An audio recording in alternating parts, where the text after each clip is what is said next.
that Ben had to break out the Tums.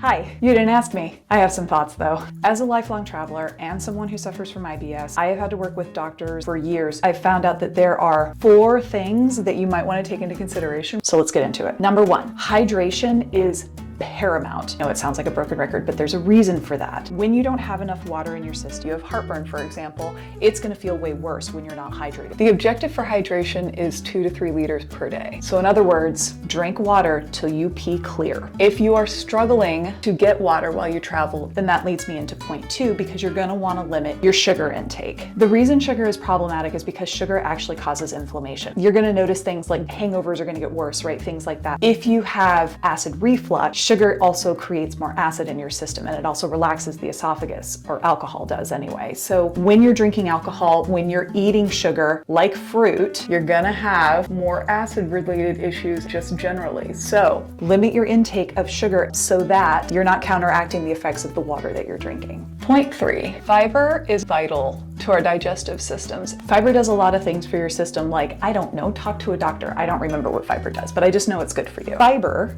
can be gotten through things like Metamucil. And I know everyone feels old when they take Metamucil, but fiber on the go, I love these things. They're so convenient and I take them with me everywhere I go. So one of the things that doctors are realizing now is that a lot of people our age and younger are not getting enough fiber in their diets. The reason they care is because people our age and younger in recent years have had a 40% increase in the likelihood of dietary tract related cancers. Fiber helps limit that risk. So while you're traveling, this is a great way to make sure that you're not falling out of that routine if you can get into a routine of taking fiber regularly. If you can't get into a routine of taking fiber regularly, I got nothing for you. And what's the 4th thing? If you are having dietary tract related issues like I was, where I would eat something and then vomit a couple hours later and think it was food poisoning, or I drank too much alcohol, or, right, like bad chicken. Talk to a doctor. Try to get to the root of the issue. I went on the FODMAP diet, found out that I have an extreme sensitivity to onions, which sucks because they are in everything. It's not technically an allergy, which is different. If you have anaphylactic reactions, like your throat's closing up, you can't breathe, your tongue swells up, definitely seek immediate medical attention. This is different. If you're having constant acid reflux, regardless of what you eat,